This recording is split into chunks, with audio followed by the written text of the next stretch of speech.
So let's talk about Bonney. I was scrolling on YouTube and TikTok looking at millions upon millions of One Piece videos when I saw the theory about Bonnie being one of Big Mom's kids. It's a popular theory. It's something that I myself is a fan of, or to an extent agree because they have some similarities, right? But it occurred to me, how can that be true when she's not even in Big Mom's island, in Whole Cake? Because Big Mom is very oppressive and controlling and would not let any of her kids off the island without any personal gain to her. Now, people will argue, what about Lola? Right? Well, Lola left out of retaliation and without Big Mom's knowledge. Hence, she was very angry. She took it against Chiffon and all that. And based on how we know Big Mom, if she knew that about what Lola feels or her intention on leaving, she would have stopped it and probably even imprisoned her, until the time of her marriage and forced the marriage to her with Loki. So I thought of other possibilities. And one would be that Bonnie's a clone. What? Bro, what are you talking about, man?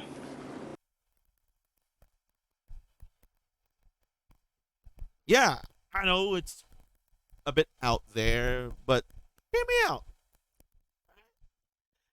Bonnie's a clone of Big Mom. She has the same hair, pink, same features, lipsticks and stuff. One can argue probably same physical features when they were young or when Big Mom was young. Yeah, again, one can argue, right? Also, they have the same childish mentality. Big Mom's a child trapped in a huge old lady.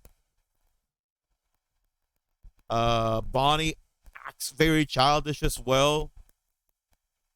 Based on her introduction, she is kind of like that. And also, we can't forget their grotesque, literal grotesque appetite.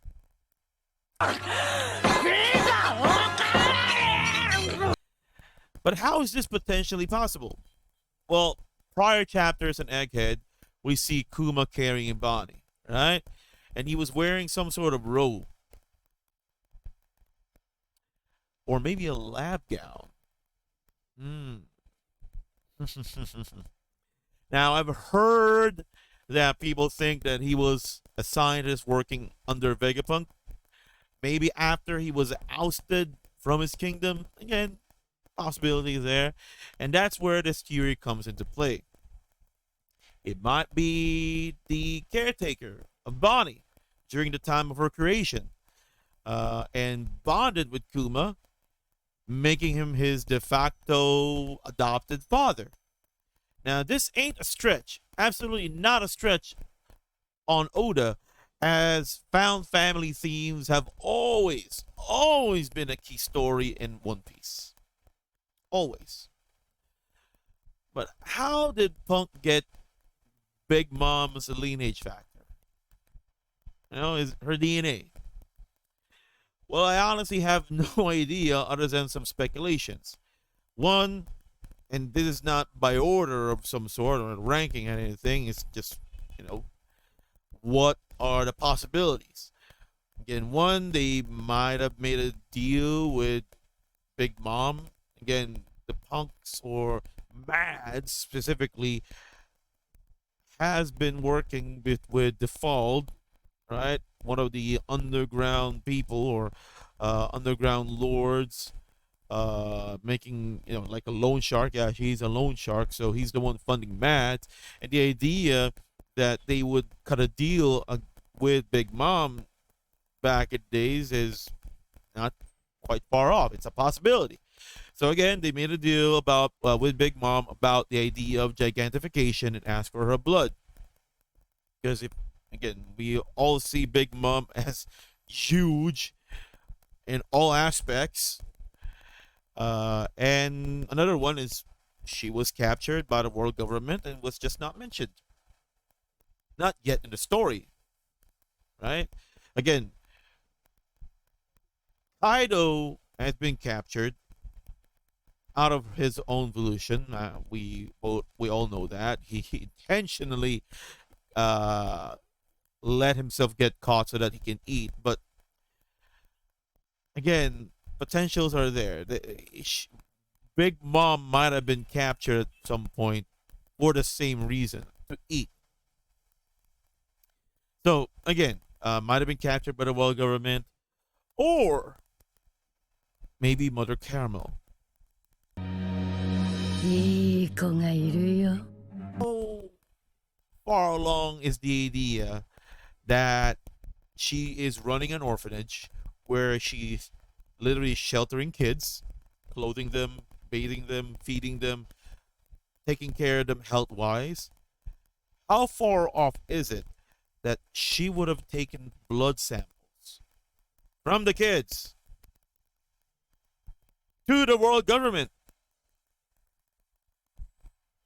And I'm not talking about just one kid or two kids or three kids. We're talking about every single Lamb's House kid.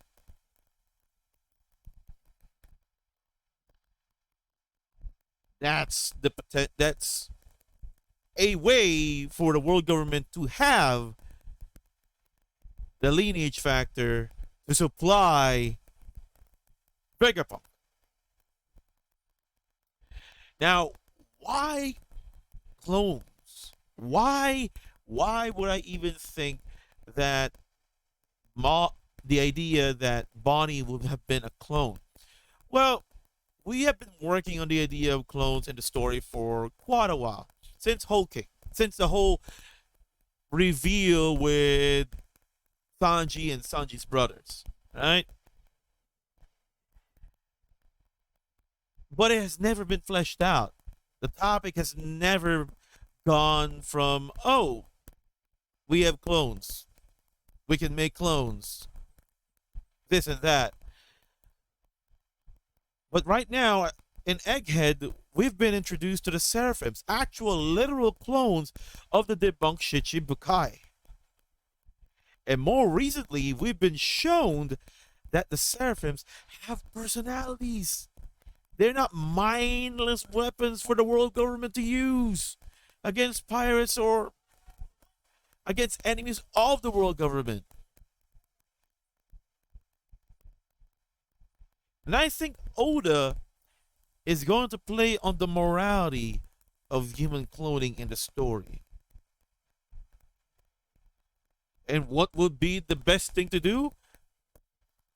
Focus on one of the supernovas, one of the members of the worst generation, i.e., one of the people who the fandom is very, very intrigued and interested on. Because she, Bonney, is a key to Kuma's past, a key to Kuma. And at the idea that Bonney is a clone, wow, that would be quite a mental toll. I'm sure. But again, we're Oda's going to be playing on the morality on that, but also on the topic of the punks, the Vegapunks, about regarding their ethics, regarding how ethical they are, or how unethical they are for pushing the boundaries of science so that they can proceed for the gain of knowledge. How far is too far, is what I'm saying. Because we all know Vegapunk is not always thinking straight. Well, he is thinking straight, but you know what I mean. He's not really in there. He's not, thinking of moralities. He's not thinking of that. He's just thinking he wants something done. He will do it. I want to make a pie out of freaking bricks. I'll do it, but is it going to be edible? Is it something that someone can eat? Doesn't matter. I want to do it. That's how he thinks. That's how he is. He wants to create infinite energy for everyone to use. Sure, why not? Go ahead. He wants to make he wants to be able to share a brain with everybody, like make an internet, but at the end of the day, does not think of the potential harm it can also cause because everybody would share ideologies to one another. Vegapunk will not hesitate to reach his goal. The only thing he is thinking of is not the potential consequences, but only the potential results.